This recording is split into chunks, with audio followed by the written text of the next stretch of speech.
Hello, hello. Welcome everyone to day two. So excited to see and have all of you on our Freedom Tour bus again with us today. I saw someone mention, maybe I think it was Miss Nancy that mentioned we were so excited to see some old faces, some faces that were on the bus with us on Tuesday.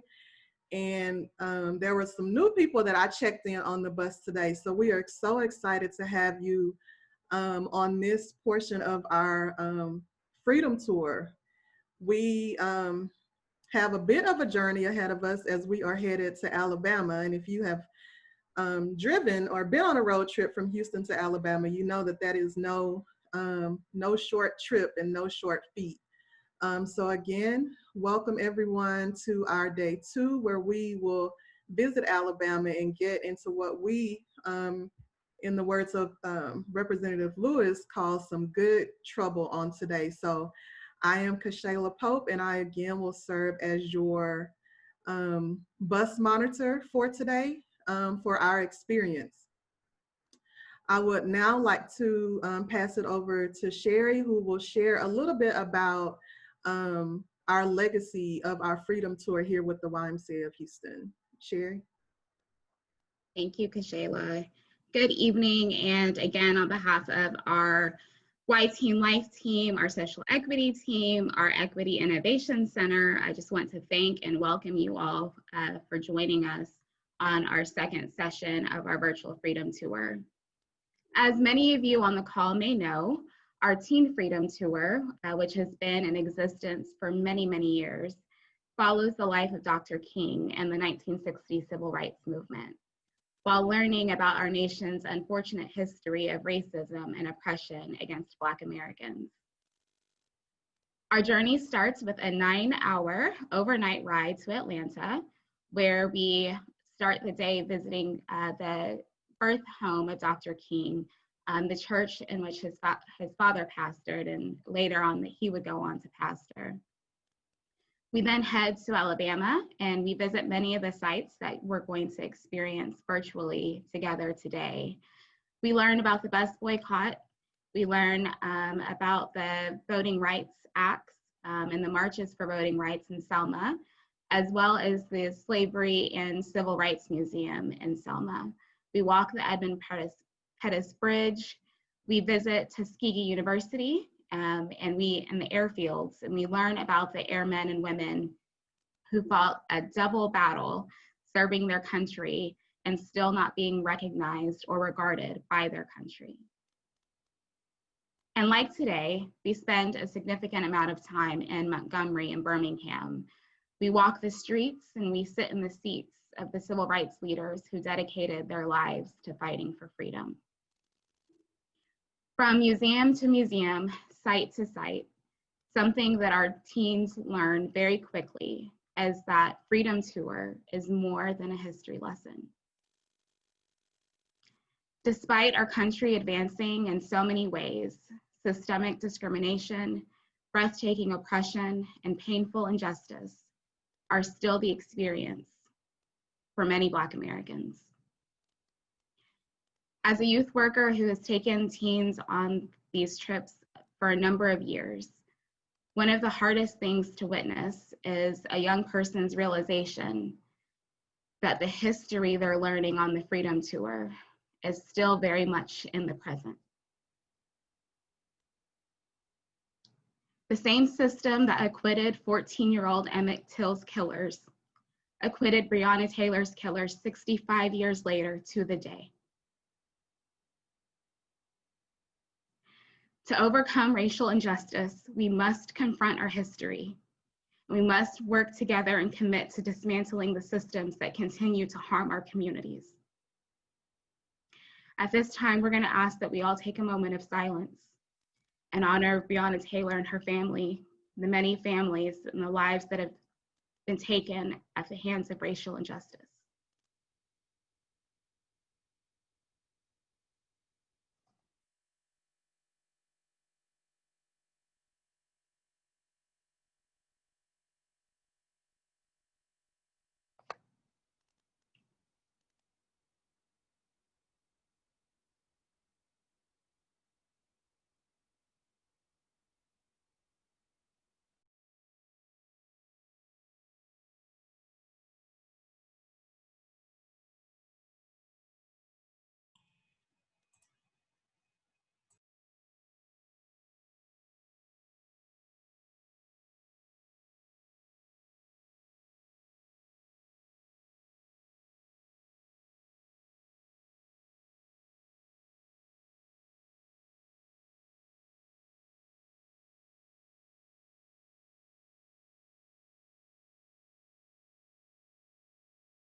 Thank you. I'd like to now introduce Tiffany Irving, who will lead us in a word of prayer. Tiffany. We thank you, God, today for the ability to come together and learn more about our history. We ask that you give us the strength to continue our fight for justice, Lord. And as we bring other people into the knowledge of what it is that we have experienced over so many years, we ask that you give us strength to continue on this journey. It is in your name we pray. Amen.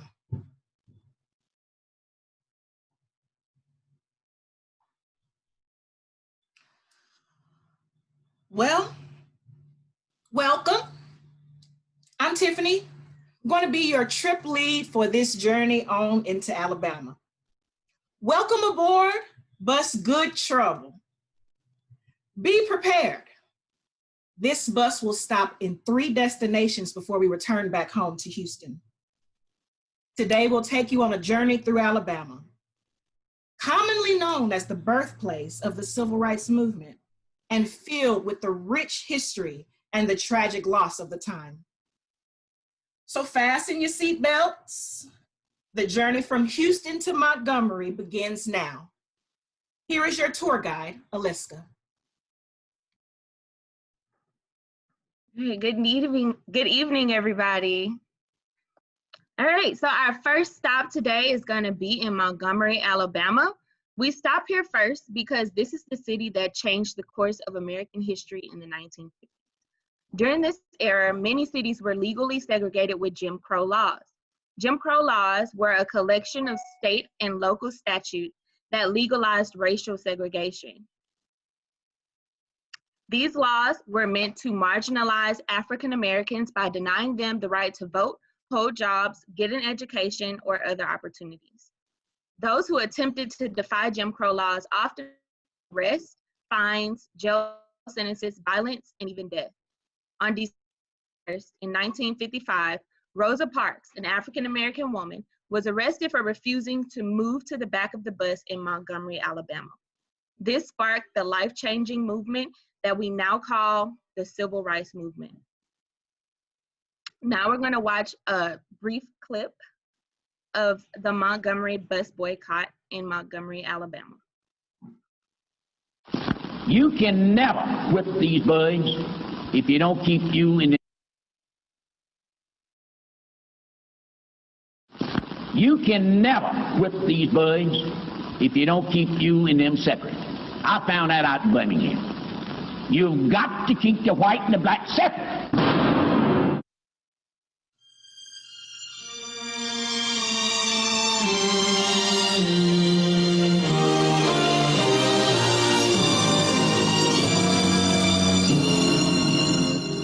America took its first steps toward racial integration in 1954 when the Supreme Court declared segregated schools unconstitutional.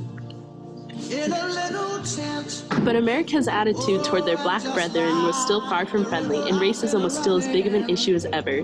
Blacks still found themselves barred from swimming pools and hotels. Separation among the races was still an accepted practice. The civil rights movement had been bubbling to the surface of the racial volcano slowly but surely for years.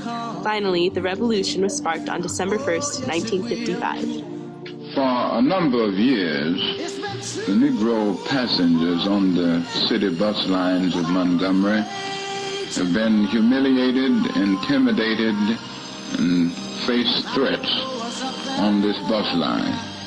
Just the other day, one of the fine citizens of our community, Mrs. Rosa Parks, was arrested because she refused to give up her seat for a white passenger.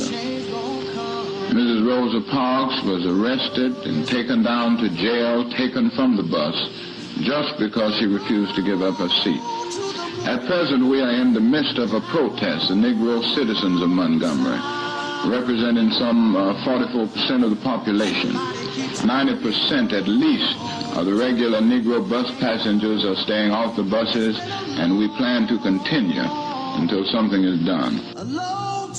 Rosa Parks started something big. Tired from a long day of work, Rosa Parks sat on the bus in a row reserved for blacks. When all of the front white rows had filled, the bus driver asked Rosa and 3 others to move so that a white man could have a seat. At that time, blacks and whites were not allowed to occupy the same row. Parks refused and was arrested. 5 days later, on December 5th, Rosa was fined $10 and costed police court for violating the city bus segregation laws. It was shortly after reported by the Montgomery City Bus Lines manager that 90% of the black population in the area was refusing to ride the buses in protest of Rosa's arrest. Let me ask this question. What do colored people now hope to gain by pressing the segregation fight at this time? What immediate results do you hope to achieve? Well, we hope to achieve equal rights as any human being deserves. That's what we're working for.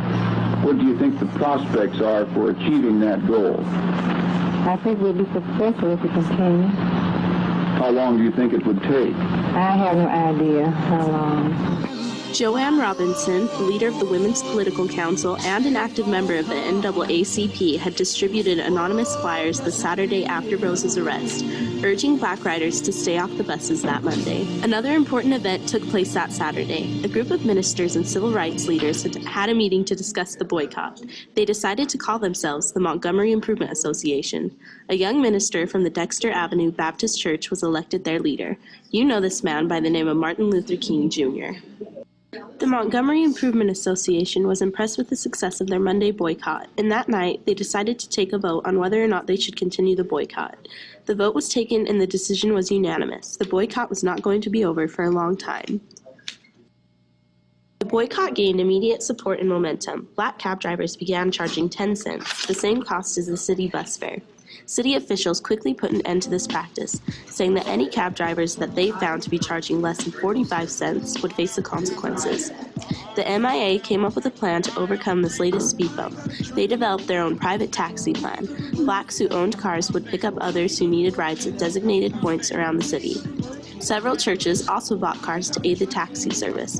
Many blacks simply began walking. The bus boycott was met with plenty of opposition from the White Citizens Council, who were determined to bring down the fledgling revolution and its leaders. Martin Luther King Jr.'s home was bombed on January 30th, 1956. 89 arrests were made on people participating in the boycott.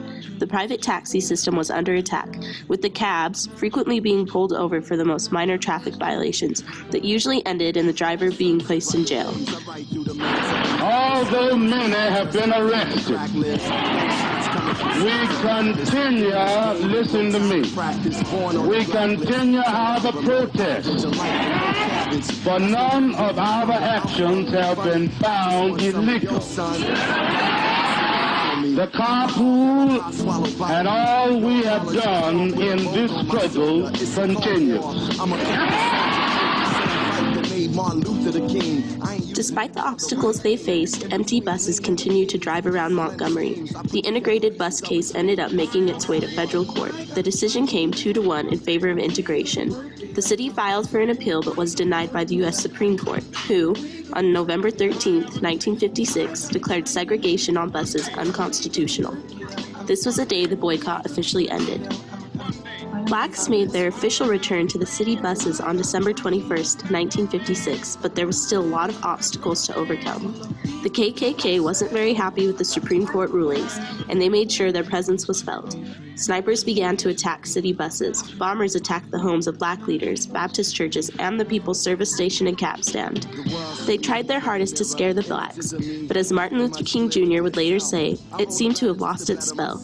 One cold night, a small Negro boy was seen warming his hands at a burning cross. Some may see the victory won by the Montgomery bus boycott as insignificant compared to the accomplishments that would be made later in the civil rights movement. But as Roberta Wright wrote, it helped to launch a 10-year national struggle for freedom and justice. Without the Montgomery bus boycott, who knows if the civil rights movement ever would have came about.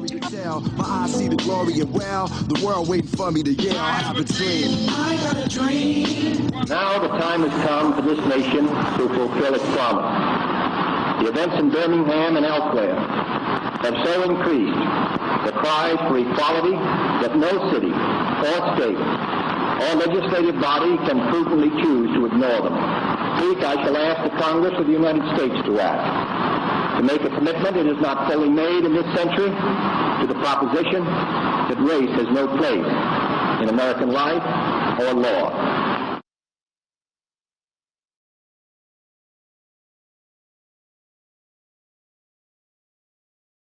All right, so welcome back.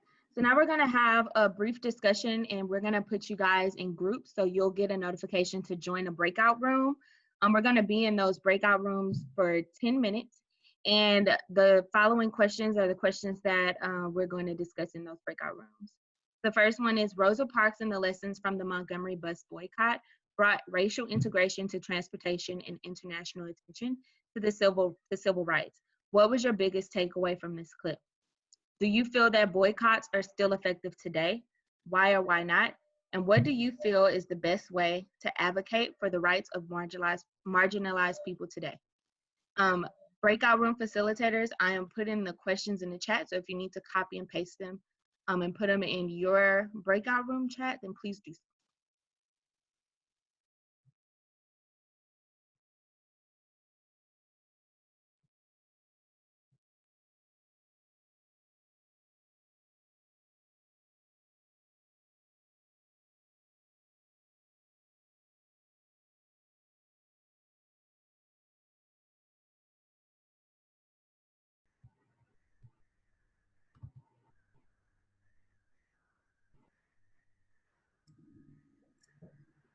Good evening, everybody. Good evening, Jeff. Hi.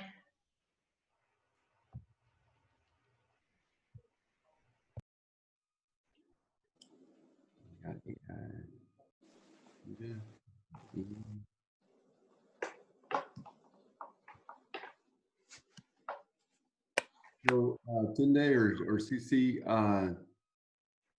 did they reach out to either of you two as facilitators? No, I'm not facilitating. I'm actually running the show from behind the scenes. Ah, okay. Susie, was that you or?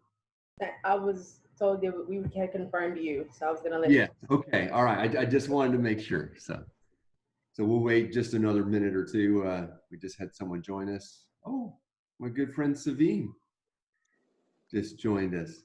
Hi, Jeff. I'm here.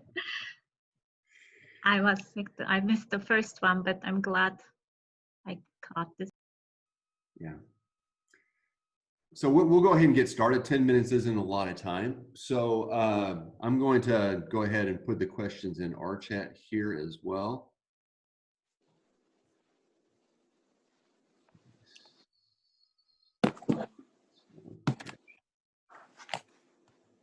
All right, so I'd just be interested, you know, in terms of some initial feedback, takeaways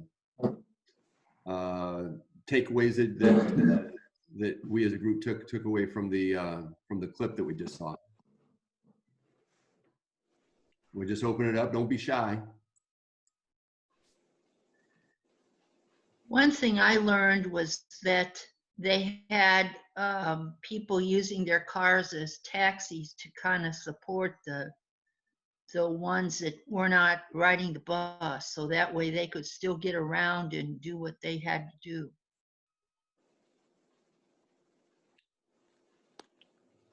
Yeah, yeah, exactly. You know, they you know had to identify other strategies. I guess because of the music, it seemed very upbeat, but it was such a frightening time for these people, you know, United States citizens, but really not having the rights of a citizen. And, you know, we hear a lot about poor health outcomes of African Americans. And I think it all goes back to the anxiety that each African American had to live with, and probably still today. And it has very negative outcomes with cardiovascular disease and diabetes. Yeah, you made a point there that I think that was one of my takeaways is that actually the process, as difficult and challenging as it was, it seemed, you kind of mentioned that they're almost celebratory, even though it was a real challenge because they felt empowered, you know, that they actually were starting to see change, and they knew they were empowered to come up with these alternate strategies, even though that they were met with resistance as well. Any other takeaways?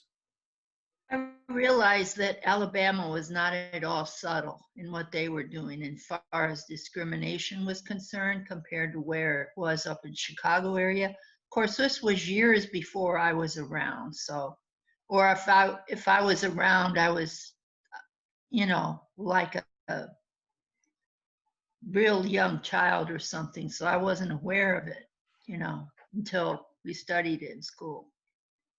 Right. Yeah. Up until fairly recently, for me, the bus boycott was one of the I think less well known, at least to me, episodes in the civil rights movement. So, anyone else want to share before we go on to the second question?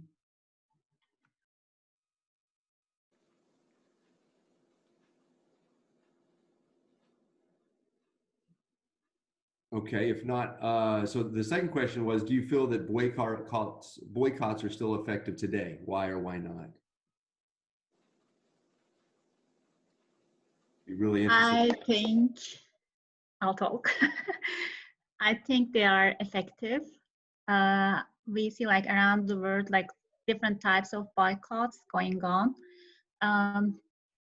So I can give an example. The most recent one is like the Swedish company, H&M, like not stopping to buy cotton from the China, to stop the, you know, pressure on the Uyghur Turks, like over there, like this, whatever they called it, or genocide, or whatever they are doing.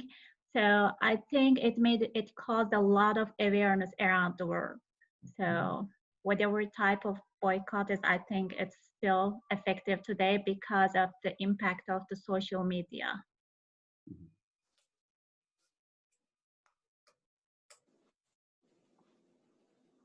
Other thoughts? I mean, you know, there's sort of a term that has been generated here pretty recently in terms of cancel culture.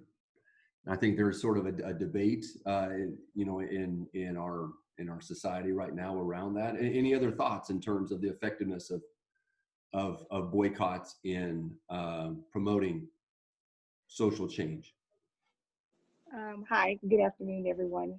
I believe they definitely can still be effective. One of the things I believe back then when they were boycotting, it was needed. I do agree that them working together definitely helped. I think as long as we stand our ground and making sure that we don't, if we're going to boycott, we stand to that. And I believe that when you start affecting money, just like she mentioned about purchasing cotton and things of that sort, when you start affecting their bottom line, then it tends to open, it tends to get the attention that's needed. You just have to make sure that you don't let up as soon as things appear to get better, until whatever it is that you are boycotting for, whatever your stand is, has been accomplished and achieved.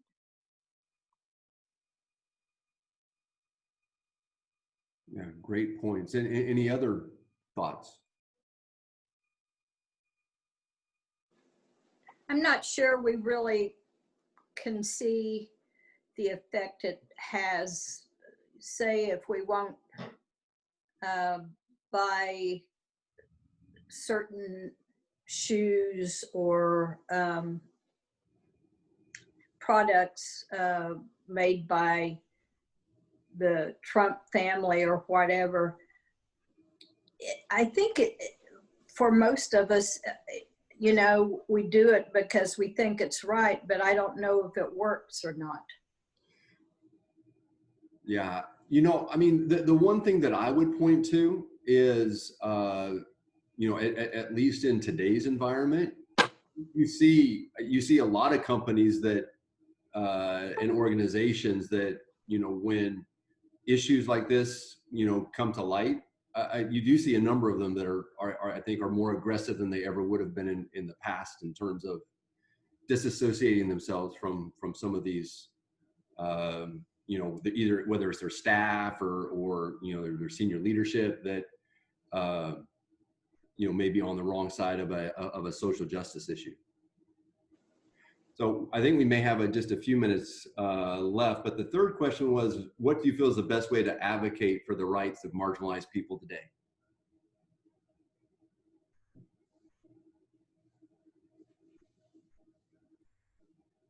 I think one thing that we need to do is vote. We need to be sure to get out the vote. We can express our feelings by numbers of people.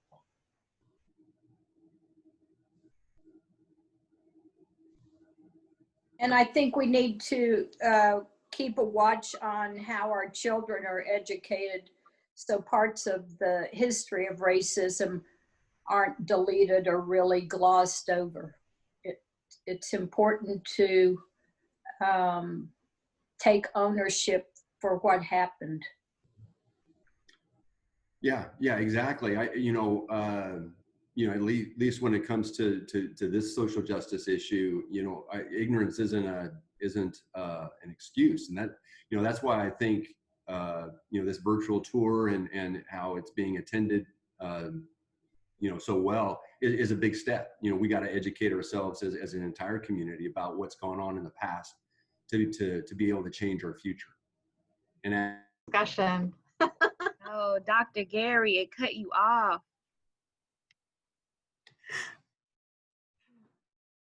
Oh, Dr. Gary's muted. I agree, Michael Valdez. 10 minutes is just not enough.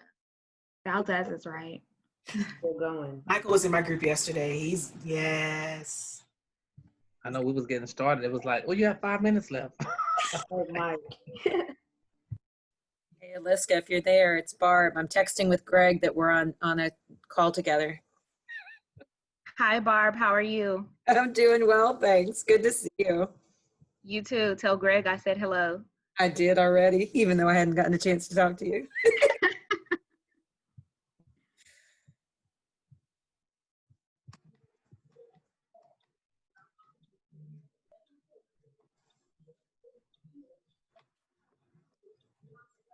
Can we respond in the chat, because our group 3 wasn't able to get to question 3? I'd love to read people's responses on the best way to advocate for the rights of marginalized people today. If that's something that people feel comfortable putting in the chat, I'd love to see the responses.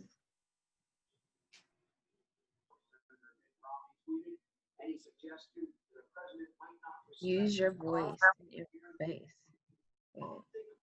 In my group, we talked about voting. I think everyone agreed.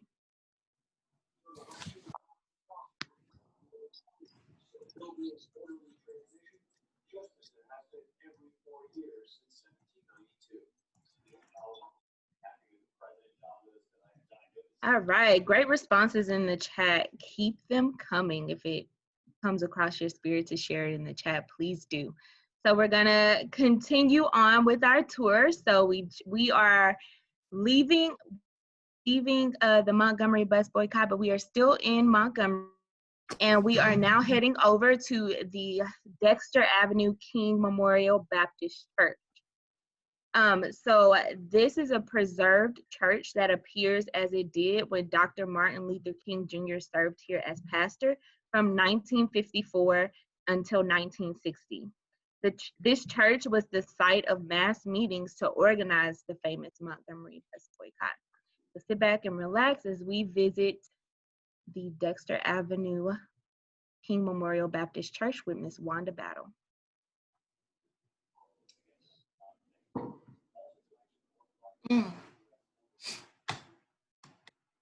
We can't hear it yet, Tunde.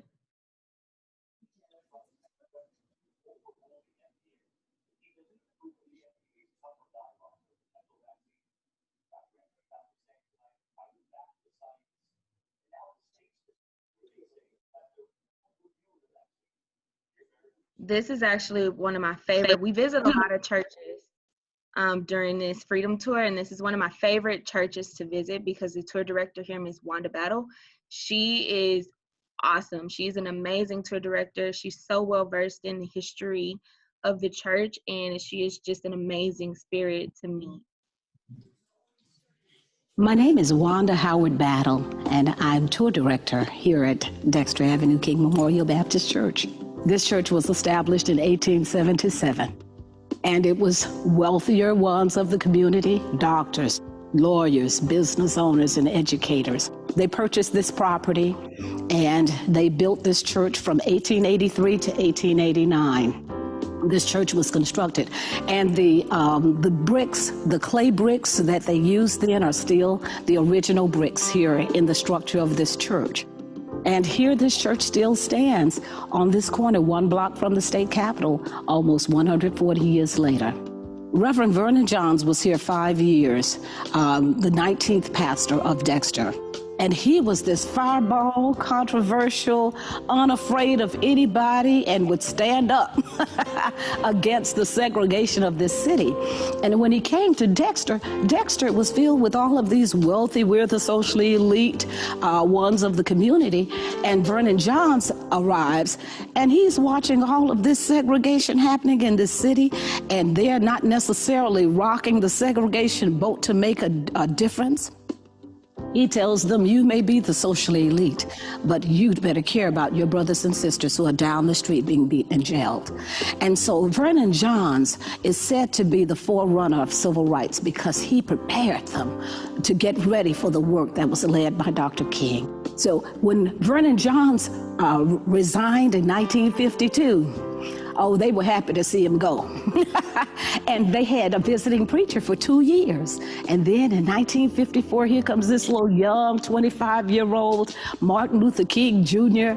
And boy, they are so impressed with this man who has this eloquence and this fervor, and he knows how to say, and he presents well, which I'm going to say was essential, because when Mrs. Parks was arrested and they needed a spokesperson for the bus boycott, the pastors were the ones who encouraged Dr. King to step into that role. Dr. King insisted on a nonviolent movement rooted in love, and you can imagine the people at first thought he was crazy, because you're talking about take a beating, except being spat on and having dogs turned on you. What do you mean? And being beaten by the police and do nothing? Because they had to take an oath that they would neither verbally nor physically fight back. Would you have been able to do it?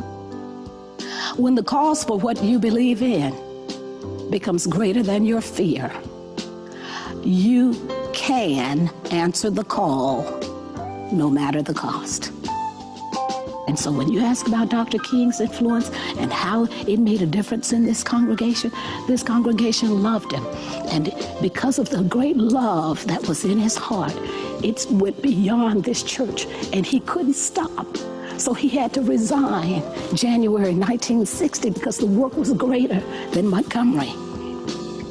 And he stepped out there, and he didn't stop until he was stopped on April 4th, 1968.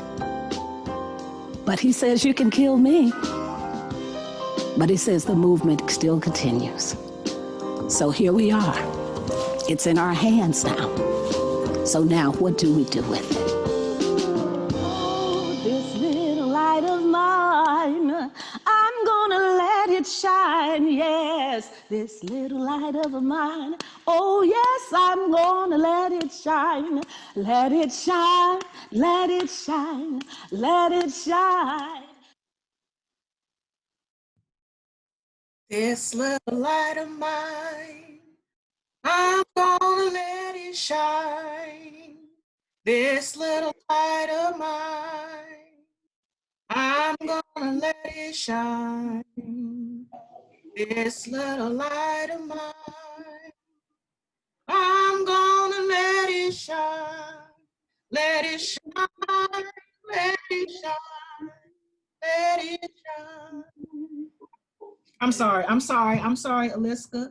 You know, if we were in Dexter Avenue right now, Miss Wanda would have us come up there and all sing, and we'd say, shine, shine, shine. Oh, I was singing right along with you. It's on you. Let it shine. I was ready to take my mute button off. Shine, shine, Shine. I'm gonna let it shine. Shine. I'm gonna let it shine. Let it shine. Let it shine. Let it shine. Come on. Let's go to Birmingham. Take us on to Birmingham.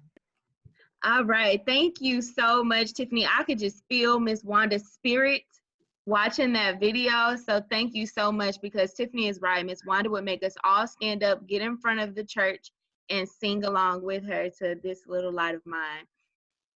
So what we're going to do now is we're going to put you back in the same groups that you were in, and we are going to discuss one question. Well, it's a two-part question. So Wanda Battle stated in the video that Dr. King insisted on a nonviolent movement where no matter what people did, you cannot verbally or physically fight back. Would you have been able to do it? The second part to that question is, do you think that that method is still effective now?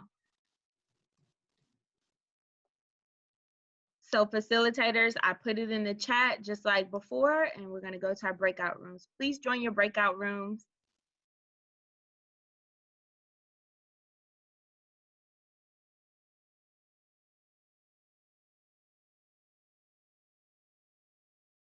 All right, we all back? Okay, so let's just dive in. I mean, we saw how fast that 10 minutes went the last time. So yeah, the first question, Ms. Battle stated that Dr. King insisted on a nonviolent movement where no matter what people did to you, you could not verbally or physically fight back. Would you have been able to do it? Hey, Rosemary. You know, that's a somewhat, it sounds easy, especially the day and time that we're dealing with right now. Can I say that I probably would not have wanted to fight back? I'm sure I would have wanted to fight back, but I do agree that nonviolence is the best way to protest, to boycott, and things of that sort. So it would have been hard, but I believe that it's more effective when we're doing the right thing for the right thing. How do others feel about that in terms of being able to, in the face of violence and abuse, to be nonviolent? I'm afraid I would probably leave the area, you know. I'm not going to fight back, but neither am I going to feel good about sitting there and, you know, being attacked. I don't know. I hope that would change, but I kind of think that I would probably split.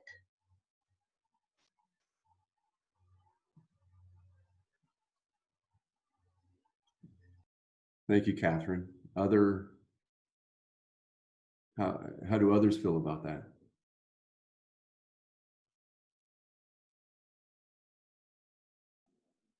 I think if Dr. King could demonstrate how that was very powerful and successful for Mahatma Gandhi in India with his dealings with the English for separation, maybe he could show that if you can hold to this can work. But I can say that now as an old lady, but I don't know, being 18 or 19, if that would hold true.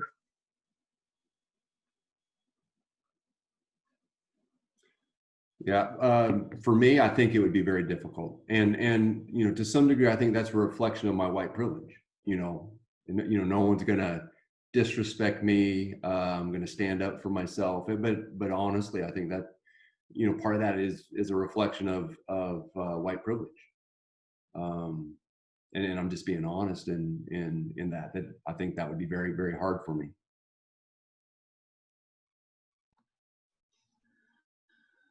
I've kind of seem to remember this situation in which a couple had a no-knock warrant. The police came in and shot and killed them both. And it was really a very minor situation. This was a white couple. And so, you know, I don't think that necessarily we are immune these days either, you know. I mean, like I said, that's probably it. A lot of it is fear on my part. Maybe if I were younger, it'd be different, you know. I don't know.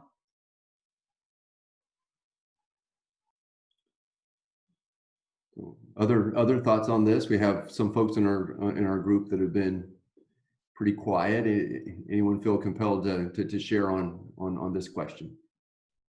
Yeah, I'll share. And being totally transparent, it's difficult to answer that question, because when your emotions are at a certain level and it's consistent and persistent, oftentimes it is kind of hard, you know, to refrain from engaging in a violent act. Not because you're a violent individual, but it's because, you know, if individuals are constantly disrespecting you or not treating you at the same level that you feel you should be treated, you know, it takes a certain toll on you repeatedly. And I definitely commend, you know, those that were able to behave in that fashion, because I think there's a reason why God didn't have me on this earth during that time, because I'm not sure that I would have been able to restrain myself from not engaging in a violent act.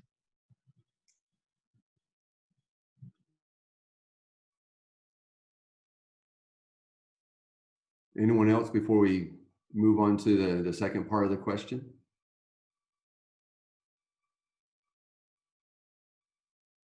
So if not, you know, the clip sort of reflected you know, a certain point in our history many years ago. You know, so the question is, do we think the method is still effective now, and if so, why or why not?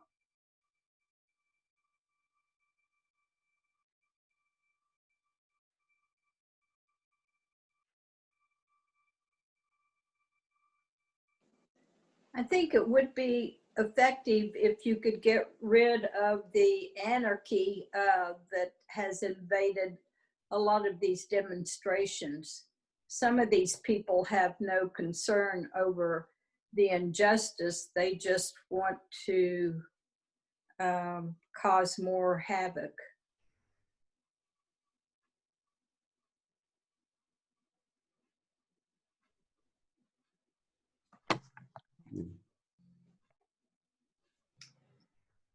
At the beginning of the, after the George Floyd death, all the protests were, it seemed like, I mean, the marching was nonviolent.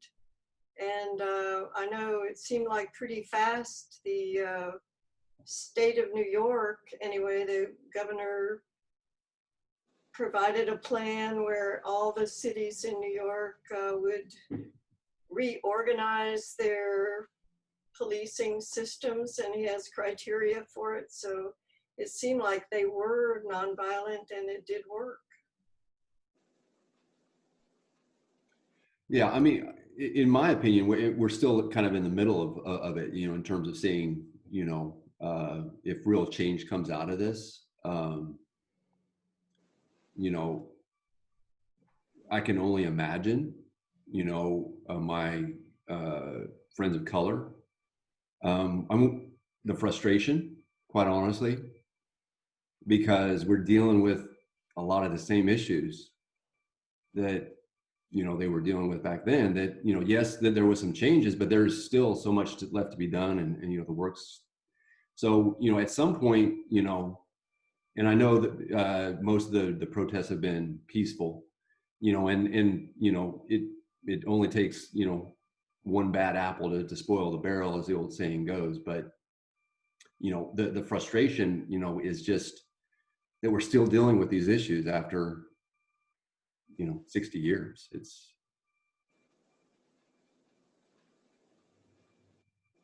Well, it's not even 60 years. It's from the beginning of our country. Well, yeah, from where the clip was, yeah, absolutely. But other thoughts? I've tried to understand or to imagine what it's like to be that angry, because of what you say, because of the continuation of the injustice, to just lash out and break things and do violent actions. It's hard for me to imagine doing that or having it be justified, but I try.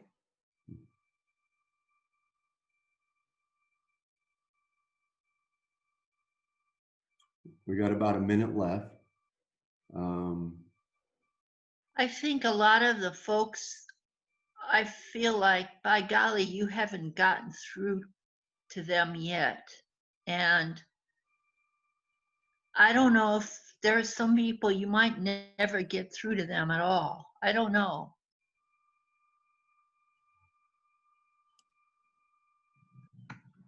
You mean the only way you get through is to hit them or hit something?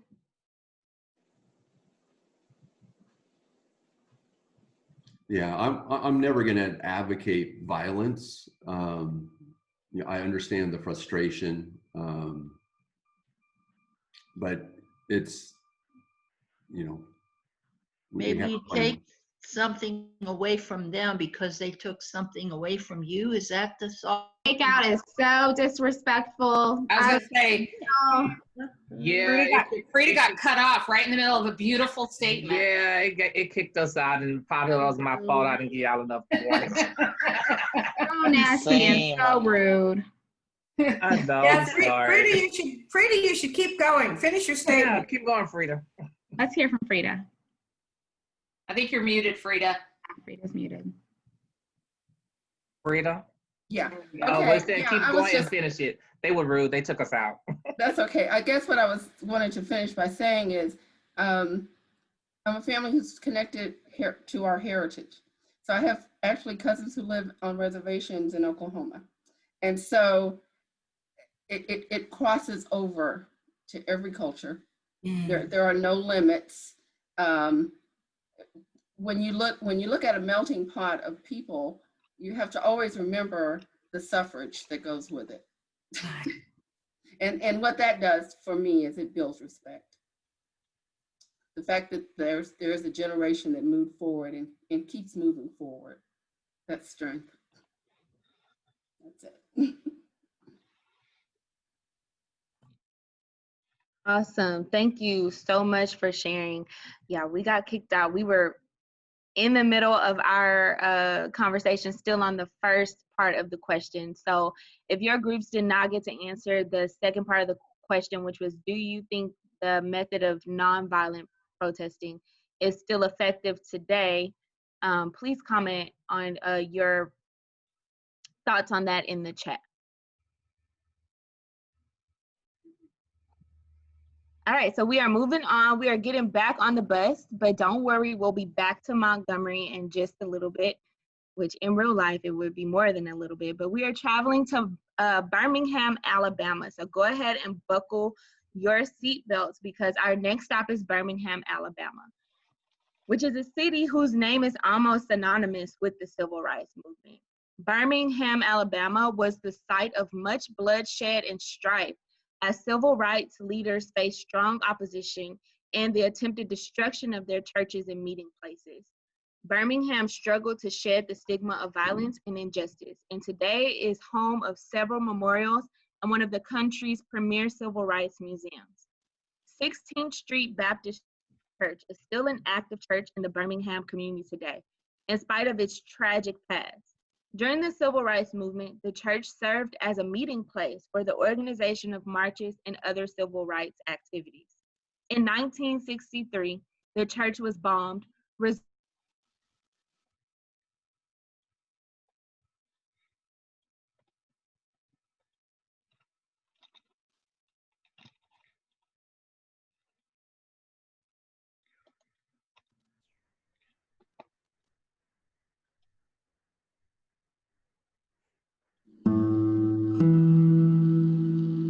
was the oldest black church in Birmingham, and it was fairly large. And so it made sense that meetings would happen there, which would also make it a target.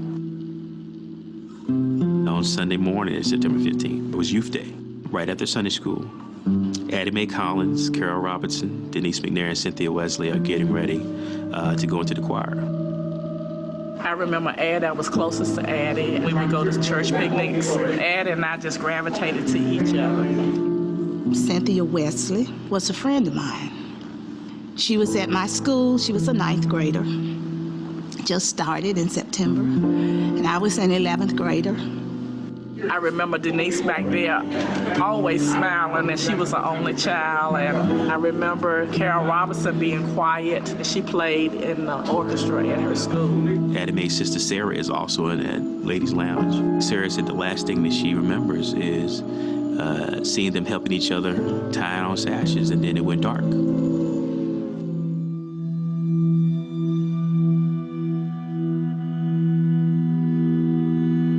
We're talking about an explosion that reverberates through the entire city of Birmingham. Everybody heard it.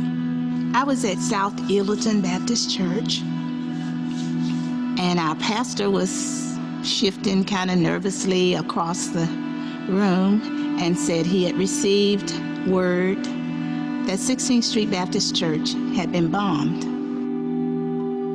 I was in Sunday school class. The building seemed like it was shaking off its foundation. Fumes, smelling fumes, and getting hit in the head. I couldn't find my younger sister.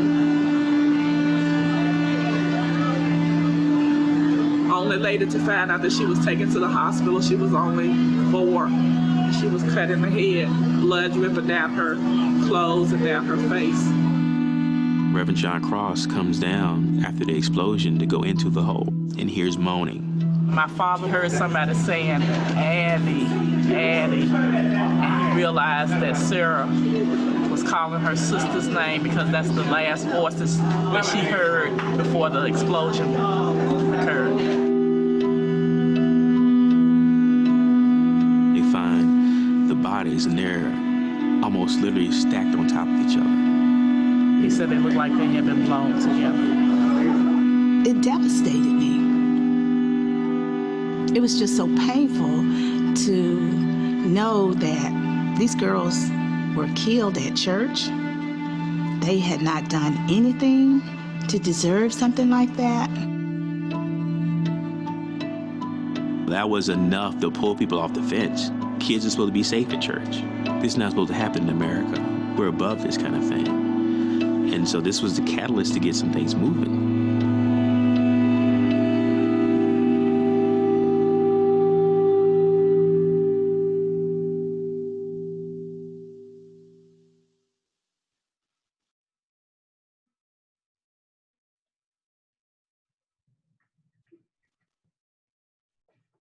All right, I'm back.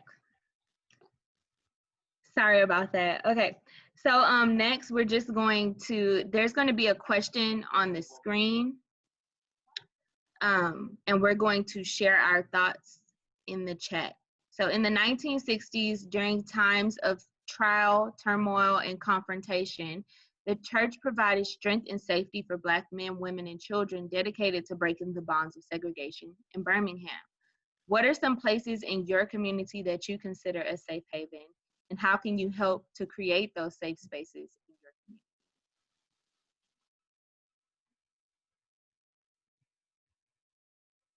So we'll just go ahead and share our thoughts in the chat.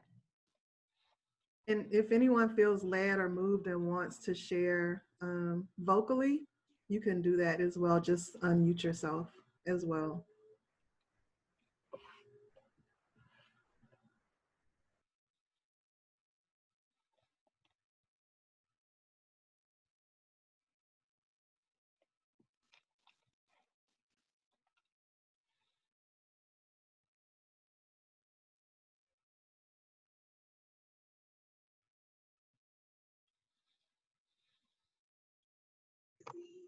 We can do that now.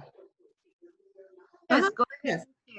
Oh, okay, just briefly, I don't see where there's a safe haven today. Churches can be, people can walk into churches now. They come into your homes. I don't see that. I don't see no safe havens today because of just the way our society has become. When people can be killed in a church, a guy can walk in and kill them. I mean, we can be killed in our homes. There is no safe haven. It's just the grace of God that keeps us every day. That's just my opinion. There's nowhere that evil will consider to be off limits nowadays.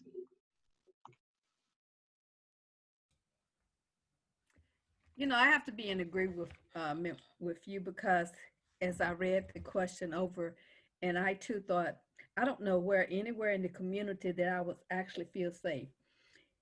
I mean, churches, like you said, Mr. Davis, I'm sorry, Lily, Reginald, people can walk in. If you think about that judge who her son answered the door and he got shot and he died. So now it's like when somebody comes to your door, or even if you open your door, you don't know what's on the other side.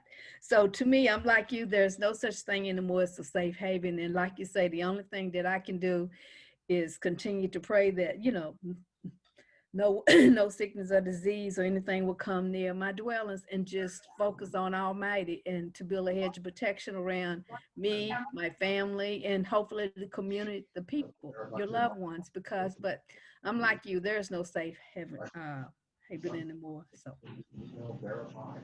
I mean, look at Trayvon Martin. Anybody can attack us nowadays, and there's no such thing as safety for African Americans in America today. no, it's not. Mr. Lilly, I agree and with what everyone has said, but I have to remind us that was also true in the times that we're talking about. What changed was that we had an illusion that things had changed more than they have, and that illusion has been ripped away. But I think we are one another's safe haven, not safe in the sense that we are protected, but safe in the sense of joining to make change happen. When you think that the solution to keeping our schools safe is to arm the teachers, it gets pretty discouraging. Absolutely. I think one of the things that can help us creating a safe place is to have reasonable gun safety legislation. Yes. And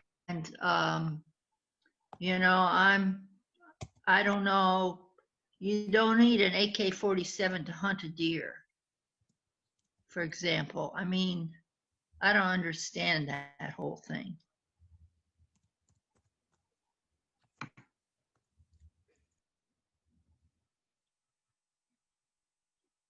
Thank you all for sharing.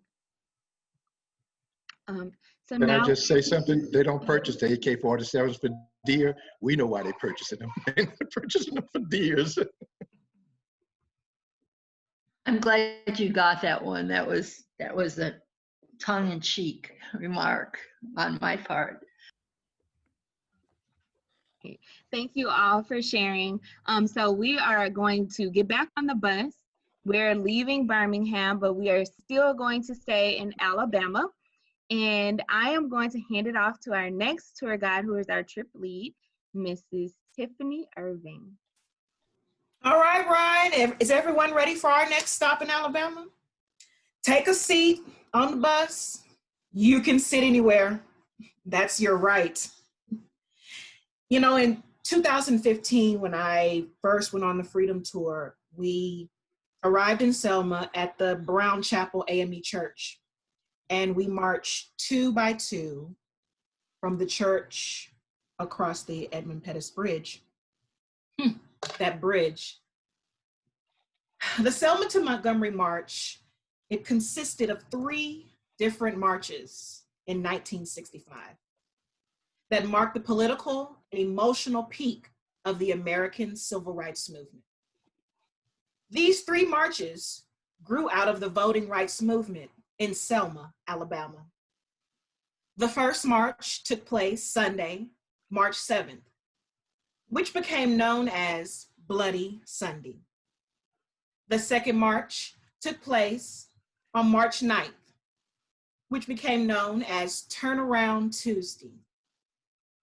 The third march began on March 21st. It lasted 5 days.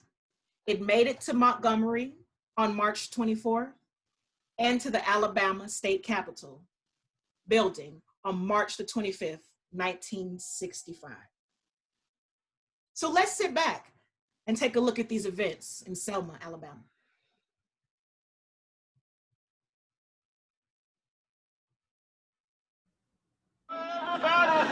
Yeah, man. How old were you in 1965? In 1965, I was 21 years old, had all of my hair, and I was a few pounds lighter. and we were walking in twos.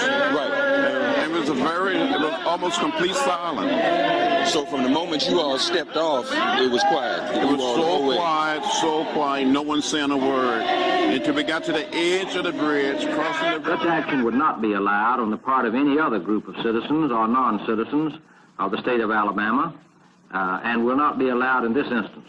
The government must proceed in an orderly manner, and lawful and law-abiding citizens must transact their business with the government in such a manner. There will be no march between Selma, Alabama, and Montgomery, and I have so instructed the Department of Public Safety. Despite the governor's ban, 600 people gathered at Brown Chapel AME Church on Sunday, March 7th, to begin the march to Montgomery. Dr. King was preaching in Atlanta.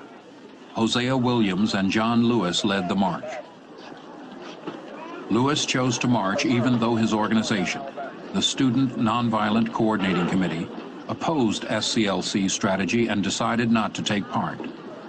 So when we got on to the street that lead across the bridge, right on the corner. Waiting on the other side were Alabama state troopers, under orders from Governor Wallace to stop the marching.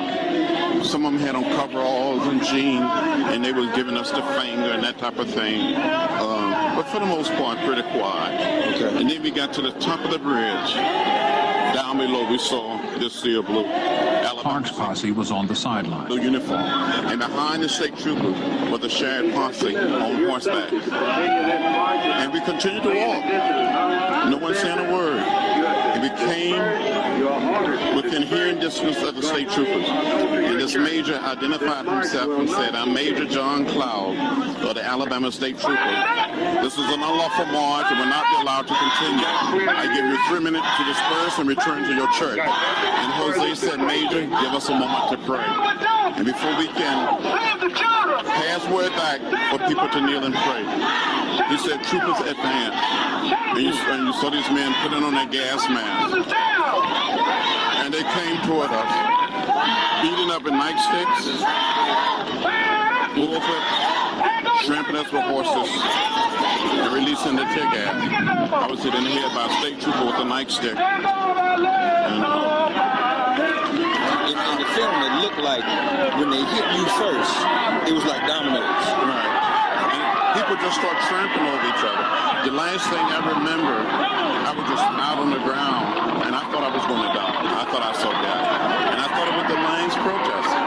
And 41 years later, I don't recall how I made it back across the bridge, back through these streets, back to the church.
54 miles and 5 days marching.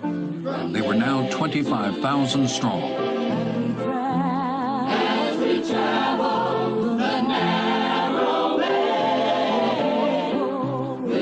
To me, there was never a march like this one before. There haven't been one since. It was a sense of community moving there. And as you walk, you saw people coming, waving, bringing you food or bringing you something to drink.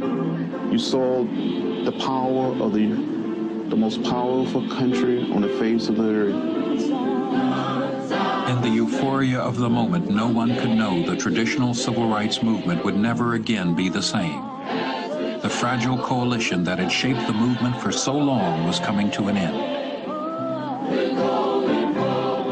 It was a great moment to go back to Montgomery because, you see, for us, it was returning to Montgomery after 10 years. And I kept thinking about 10 years earlier, how we were visibly just blacks. And when you looked at that march, you had Catholic priests and nuns, and you had other clergy, and you had a lot of white people. It was really a beautiful thing to pass Dexter Avenue and go toward the Capitol, marching together and listening to Martin's speech. We must come to see that the end we seek is a society at peace with itself, a society that can live with its conscience. That will be a day not of the white man, not of the black man. That will be the day of man as man. However difficult the moment, yes, however frustrating the hour, it will not be long because truth crushed earth will rise again. Yes, sir. How long? Not long. Yes, sir. Because no lie can live forever. Yes, sir. How long? Not long. Because the arc of the moral universe is long, but it bends toward justice. Yes, sir. How long? Not long. Not long. Because mine eyes have seen the glory of the coming of the Lord. Yes, He's trampling out the vintage where the grapes of wrath were stored. Yes, sir. He's loosed the fateful lightning of his terrible swift sword. Yes, his truth is marching on. Yes, sir. Glory, hallelujah. Yes, sir. Glory, hallelujah. Yes, glory, hallelujah. Glory, hallelujah. His truth is marching on.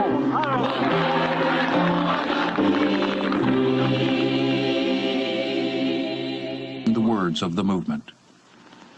Their cause must be our cause too. Because it's not just Negroes, but really it's all of us who must overcome the crippling legacy of bigotry and injustice. And we shall overcome.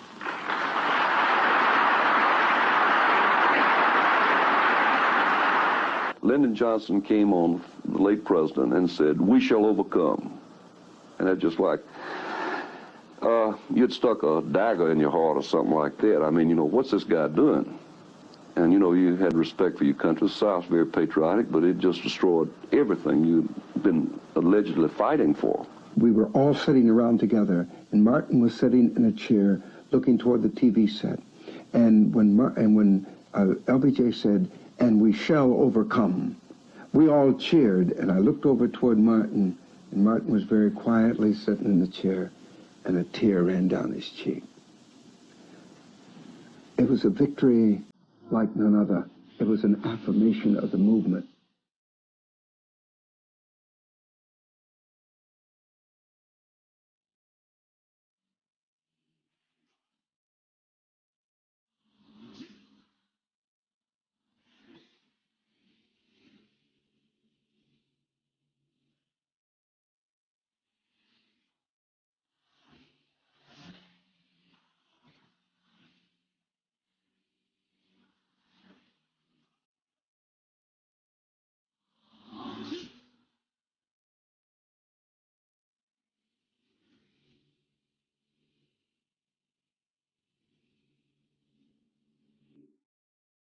My name is Alicia Brooks. I have the honor of serving as the director of the Civil Rights Memorial Center. We're in front of the Civil Rights Memorial right now, and it's one of my most favorite places to be. Maya Lin, who, as you know, is the artist and architect who designed the Vietnam Veterans Memorial, did this memorial for us. Very powerful. It's on a timeline. She chronicles the major events of the Civil Rights Movement, and interspersed in that are the 40 individuals who were killed during that time. She chose to quote Dr. King, "Until justice rolls down like waters and righteousness like a mighty stream." Dr. King was paraphrasing from the book of Amos.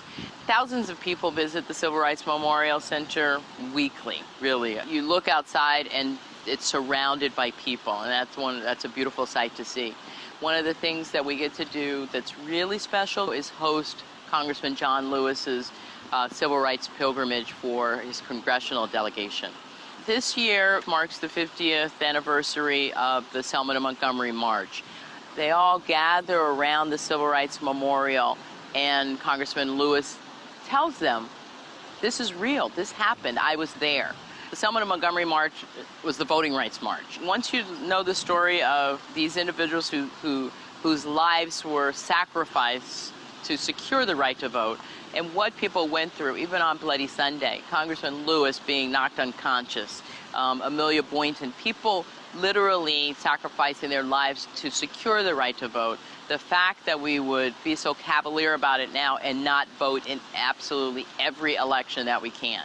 Most importantly, we want to drive people to register to vote and then vote in honor of these individuals who made this tremendous sacrifice. It matters to Reverend George Lee, who's the first martyr named on the memorial, who registered voters, 89 voters in Belzoni, Mississippi in 1954, and he was killed because of it. People often say, well, yeah, you look at it in terms of 50 years, we've come a long way. But we can all agree that justice is not rolling down like waters just yet. And the march continues with each of us. I invite everyone, if you're ever in Montgomery, please come visit us at the Civil Rights Memorial Center so that you too can learn more about what happened in our country's history. All right, all right. That was some great reflection on what happened in Selma. And so now we're going to move back out into our breakout rooms. We will have reflection questions, and they will be put in the chat for our facilitators. Throughout the civil rights movement, people gave their lives so that everyone had the right to vote. Yet today, we continue to see new and different challenges for people to have access to that right. Why is it important to protect this right? And then the second question will be, share a time you stood up for something you believed in. Was it difficult? What were the risks? Has there ever been a time you wish you would have stood up for something but didn't? And so now you will get a notification to go into your breakout rooms, and I encourage you to share out.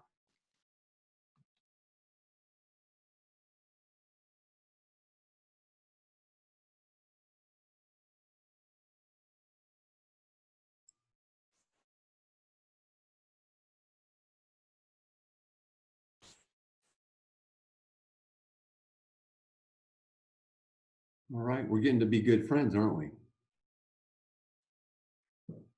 So, yeah, the first question, so it really points to sacrifices that have been made, you know, during that period and since and before.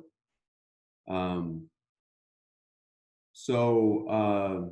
is it important, you know, that we cherish, protect, and exercise these rights that have been purchased at such a high cost?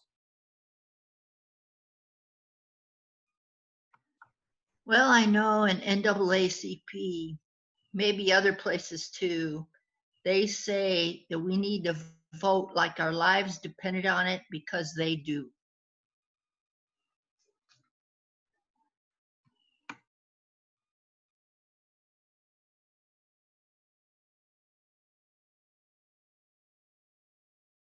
Thank you, Catherine. I mean, also, I mean, you know, there's quite a lot in the news now, you know, in terms of some threats to voting rights. So I think it's something that this isn't theoretical. You know, I think the rights that were so hard fought for are at risk in my estimation, as we look at some of the tactics that are being used, whether it's, arguments around mail-in ballots, whether it's closing down polling places, whatever it is, there's this really, kind of insidious efforts that I think we have to be vigilant against and speak out against. And that's my opinion, certainly.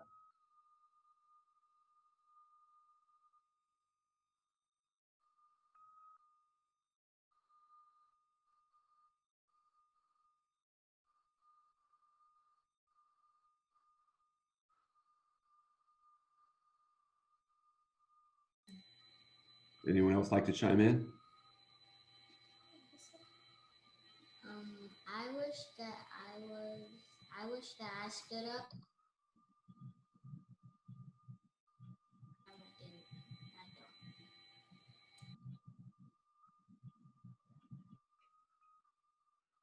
That's great. Thank you for sharing.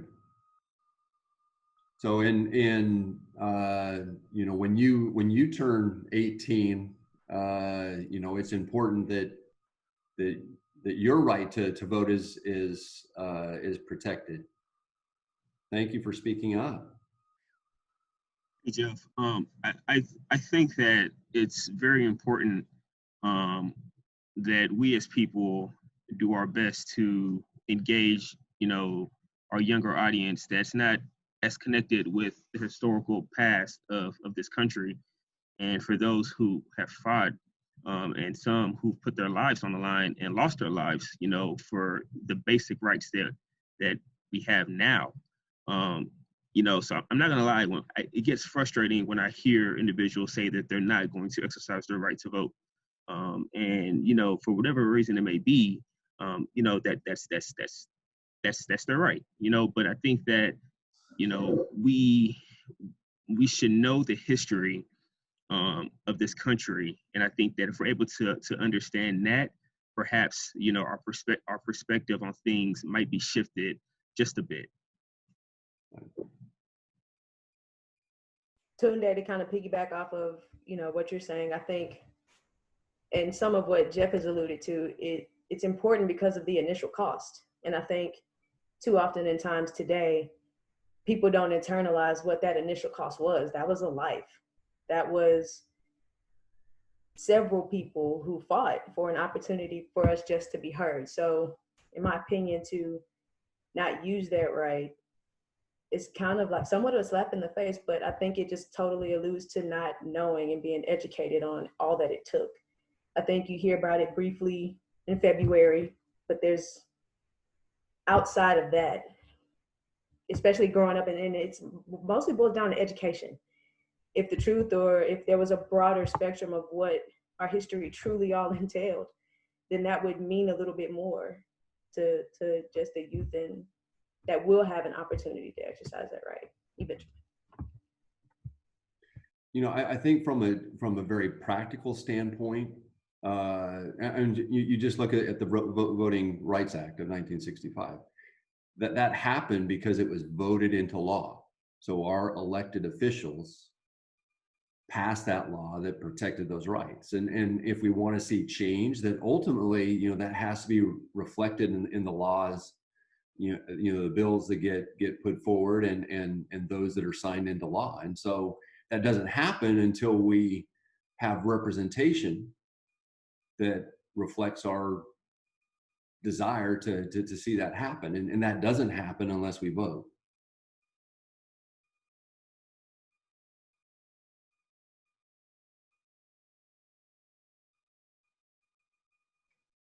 What do you say to people who say they're all just a bunch of politicians? Or I don't like any of them, so I'm not going to vote. They're all just politicians. Yeah, I agree. It's frustrating,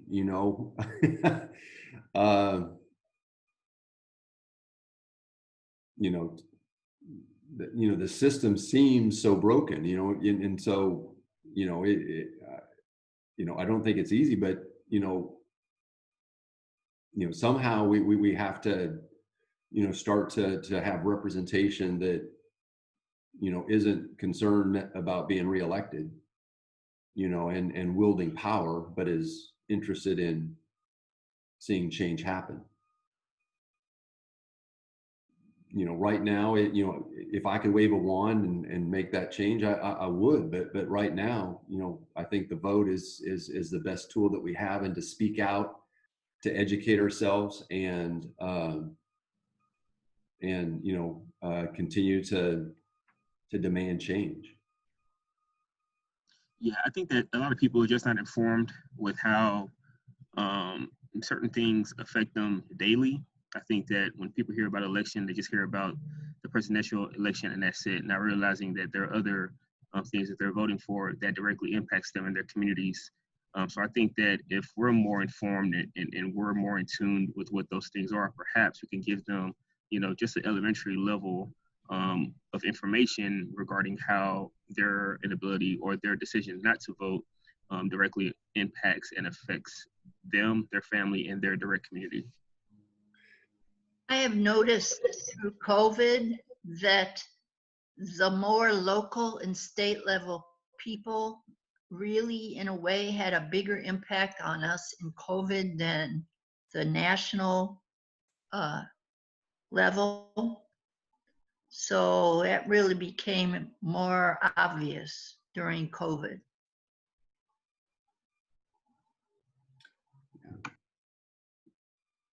The most of my career, I'm actually a staff with the YMCA, but most of my career has been with international services and working with, you know, refugees and immigrants, people that have had to flee because of a well-founded fear of persecution. You know, but I do know, and what's really kind of, I just kind of mentioned this as a sort of as a comparison or a contrast. In some countries, you're required by law to vote. You don't have a choice. You know, I'm not saying that that's something that we should do. I mean, you know, free choice is certainly part of this, but in some countries, you know, the right to vote is so serious that it's really demanded of everyone.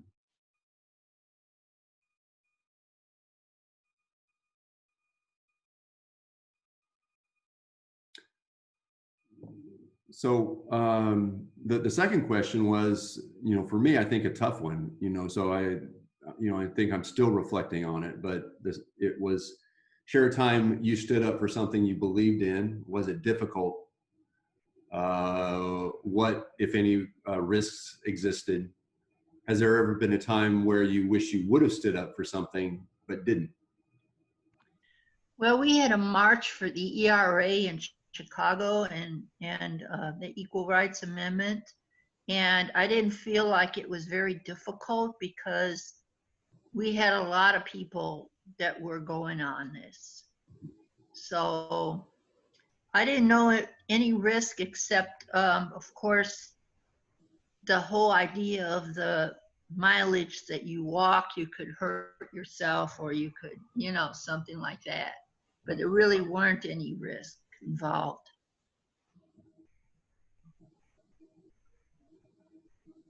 I think we're going to get kicked out, unfortunately. Very. Welcome back, everyone. Because you got him on the spot. No, I'm just kidding. Curtis, I didn't see you. Hey, friends. Hey, Curtis. Nice to see everyone. Yeah. Shalandra, I'm about to spotlight you. Shalandra. Sure. I'm about to spotlight her video. Hold on. Oh, wow. Spotlight. Hey, Shalandra. I didn't know you could do that. Yeah, I saw that. I have to keep remembering that because I'm a co-host, when I spotlight someone, I'm being nosy. You all see the spotlight. I just like to see people up close. I miss people. Welcome back, everybody. We good to go? I checked everyone. Your bus monitor has checked everyone in. Thank you. I appreciate you, I appreciate you checking everyone in. Welcome back, everyone. So let's continue in Selma. Do not get lost in the sea of despair. Be hopeful, be optimistic. Our struggle is not the struggle of a day, a week, a month, or a year. It is the struggle of a lifetime. Never ever be afraid to make some noise and get into some good trouble, necessary trouble. Let's take a look at good trouble. My philosophy is very simple. When you see something that is not right, not fair, not just, say something, do something, get in trouble, good trouble, necessary trouble. He was always different than every member of Congress. Everybody knew what he had done. He was John Lewis. We're marching today to dramatize to the world that hundreds and thousands of Negro citizens denied the right to vote. Congressman Lewis gave us the blueprint to organize and to legislate. The reason why he's effective as a leader is because he lived it. We made a decision to march in an orderly, peaceful, nonviolent fashion from Selma to Montgomery. You are ordered to disperse. This march will not continue.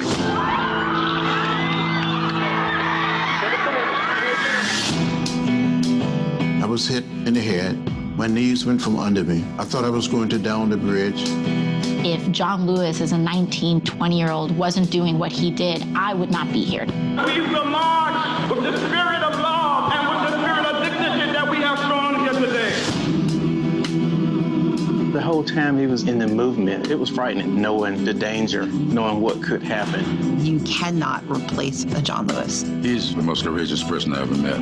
Too many people struggled and died to make it possible for every American to exercise their right to vote. He challenges the conscience of the Congress. Bring common sense gun control legislation to the House floor. 40 years later, John Lewis continues to inspire us. Are you with me? Let me hear you. 3 civil rights workers that were murdered for trying to help people get registered to vote are looking down on us. This is a time for action. That's what I learned from John Lewis. There are forces in America today want to take us back, but we're not going back. We're going forward.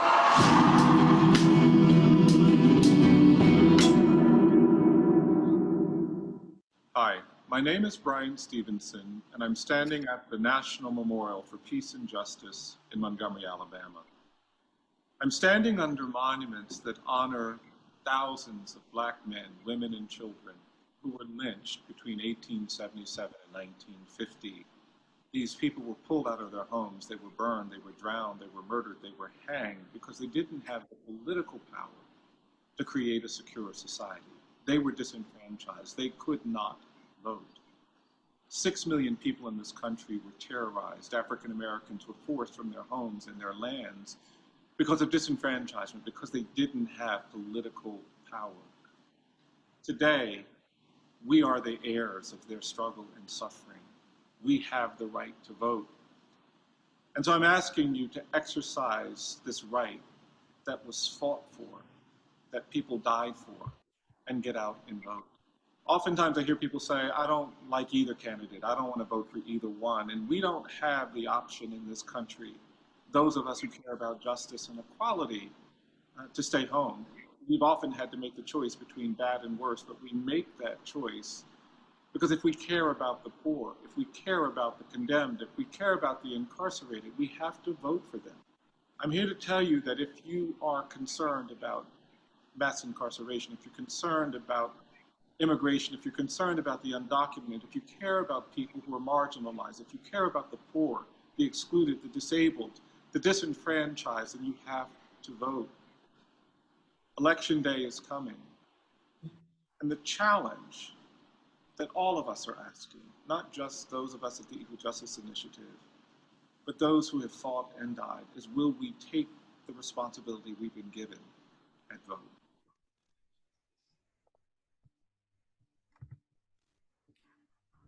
Well, I would be remiss if I didn't take one moment to sit back and say thank you to John Lewis, and may he rest with our ancestors for all of the things that he did for us.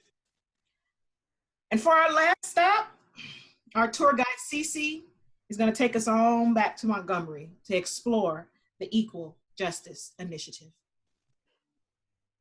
Thank you, Tiffany. The Equal Justice Initiative is committed to ending mass incarceration and excessive punishment in the United States, to challenging racial and economic injustice, and to protect the basic human rights for the most vulnerable people in the American society. Founded in 1989 by Bryan Stevenson, who is a widely acclaimed public interest lawyer and best-selling author of Just Mercy, the Equal Justice Initiative is a private 501c3 nonprofit organization that provides legal representation to people who have been illegally convicted, unfairly sentenced, or abused in state jails and prisons. EJI continues to challenge the death penalty, excessive punishment, and also provides re-entry assistance for formerly incarcerated people. EJI produces groundbreaking reports, an award-winning calendar, and short films that explore our nation's history of racial injustice. Recently, EJI has launched an ambitious national effort to create new spaces, markers, and memorials that address the legacy of slavery, lynching, and racial segregation, which shape so many issues today. EJI provides research and recommendations to assist advocates, policymakers, in the critical and important work of criminal justice reform. They publish reports, discussion guides, and other educational materials, and their staff conduct educational tours and presentations for thousands of students, teachers, faith leaders, professional associations, community groups, and international visitors each year. Last year, I was afforded the opportunity to lay my eyes upon the Legacy Museum, which tells many unheard stories of enslavement to mass incarceration that gives you the experience of the history that has been lost in our communities and in our legacy. Today, you'll also get a glimpse of what feels like a final resting place at the National Memorial for Peace and Justice. Even as a chaperone along this tour last year, I found a wall fountain that reads, "Thousands of Americans are unknown victims of racial terror lynchings whose deaths cannot be documented, whose names will never be known. They are honored here." As I thought about what it meant to honor them, I found Texas. As my emotions rose, I called my grandmother in search of any name, any county that I can identify where my legacy lied. So from enslavement to mass incarceration, let's take a look at the movement that is the Equal Justice Initiative. I grew up in Alabama, surrounded by monuments and memorials celebrating the Confederacy, and very little acknowledging the history of slavery or presenting that history from the perspective of enslaved people. In Mississippi, where I grew up, the legacy of slavery, lynching, and segregation can be seen and felt everywhere, and there is an overwhelming need to confront this past. Too few people in this country have been exposed to that history, and that has to change. Because our nation has been silent about the painful legacy of this racial terror, which not only violently took the lives of thousands of African American individuals, but also terrorized and traumatized the entire African American community. As a survivor of the Rwandan genocide, I know that a nation cannot heal, cannot recover from a history of violence and injustice without creating the places to remember where the truth can be told. Our hope is that by telling the history of the African American experience in this country, we expose the narratives that have allowed us as a country to tolerate suffering and injustice among people of color.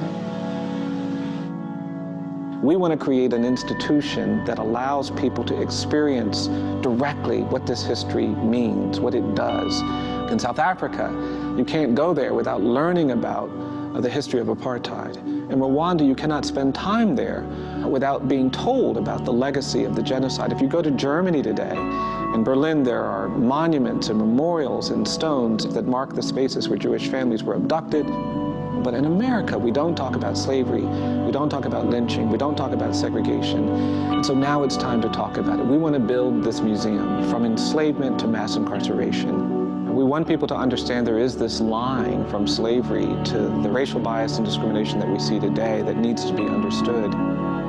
We want people to come through our museum and walk out with an opportunity to do something. We hope they'll be prepared to say something that sounds like, never again should we tolerate racial bias and injustice in our country.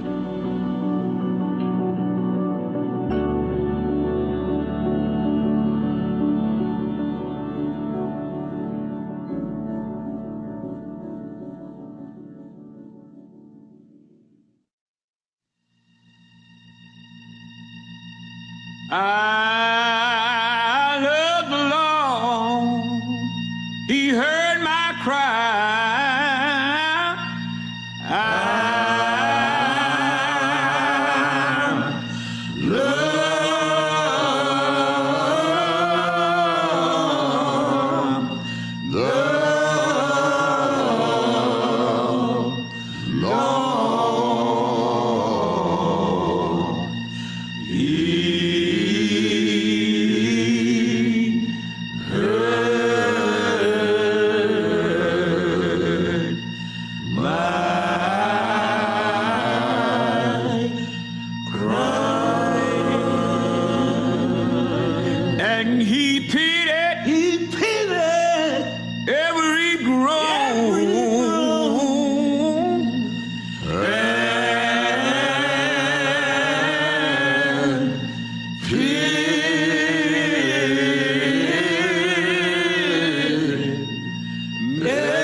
The history of America is in Montgomery, Alabama.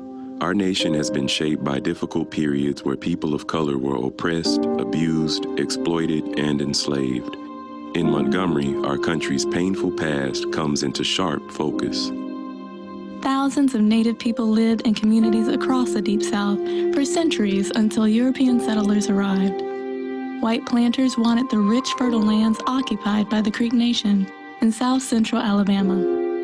In 1814, after employing violence and coercion, the United States government forced the Creek people to cede 21 million acres of land, including what would become Montgomery, Alabama.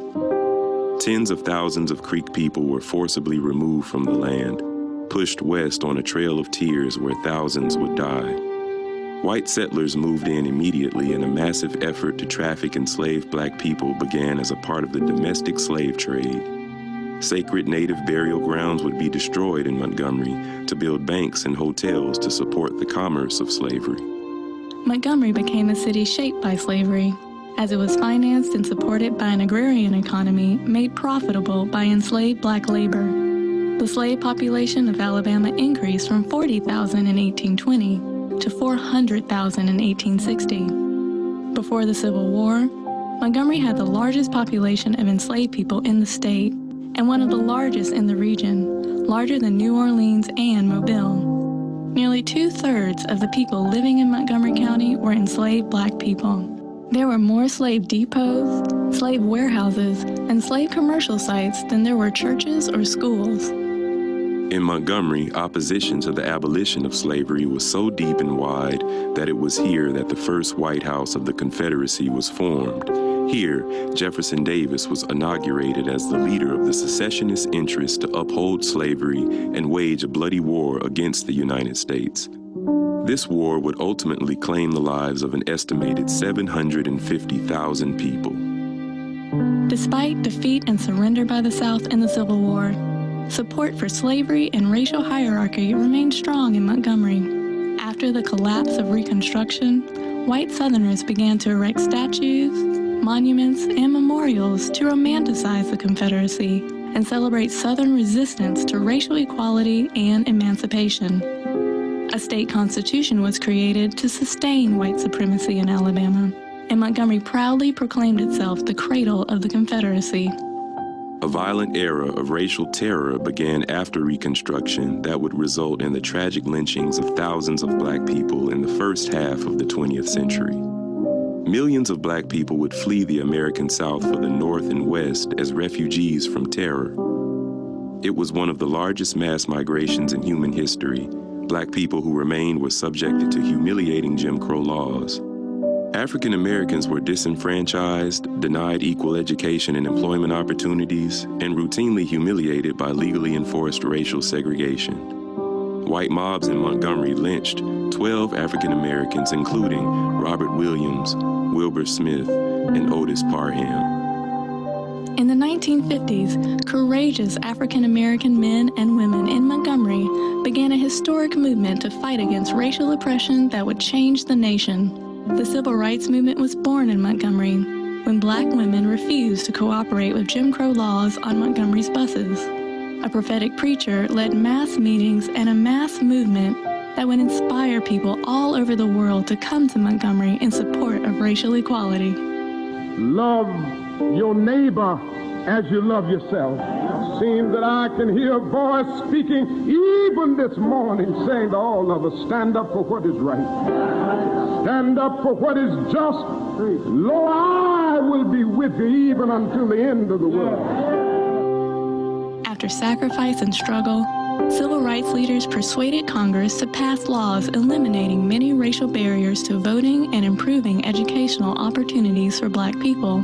Legalized racial barriers to education, employment, marriage, and opportunity were struck down. Free of Jim Crow, Montgomery changed, evolved, and grew, but racial inequality persisted. Segregation survived, racial disparities continued, and throughout the country, racial inequality can still be found. Mass incarceration defines our era, while police violence divides and burdens our communities. Today, 1 in 3 black male babies is expected to go to jail or prison in the United States. A history of white supremacy is still celebrated and honored, and we remain haunted by our past. This legacy remains especially evident in Montgomery. So it is in Montgomery that we are now insisting that there be truth. In Montgomery, we want the entire nation to confront our past more honestly, more courageously, more thoughtfully.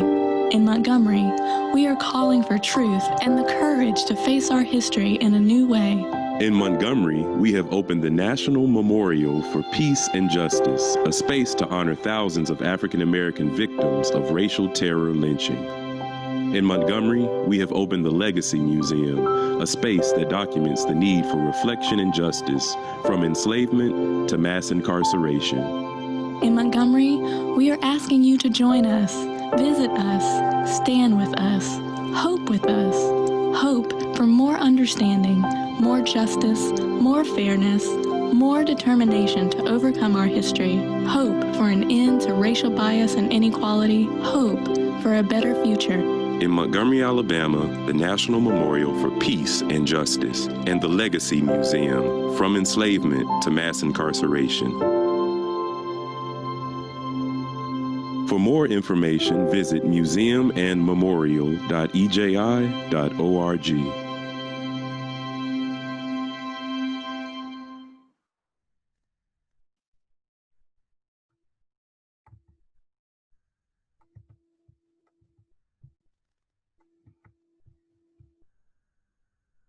If you are joining us live via YouTube, the following presentation of the Equal Justice Initiative will not be recorded or broadcasted live. For more information, please visit the Equal Justice Initiative's website at www.eji.org.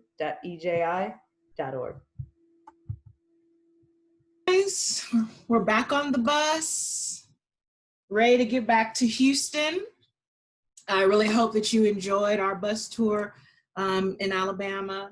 I did want to let you all know that once we get back in Houston, there is an opportunity that is here for those of you who live in Houston. We watched the preview for Good Trouble, and a group called the T-Runnies Group is showing Good Trouble in a drive-in form. And so I'm going to put in the website for you that is actually tomorrow. And so you have until this evening to purchase tickets, but that's a way to see the movie Good Trouble and experience it in a social distancing situation. So again, from your trip lead and our tour guides, we appreciate you for coming and we thank you for joining us. And I will hand it off to our closers to close us out for the evening.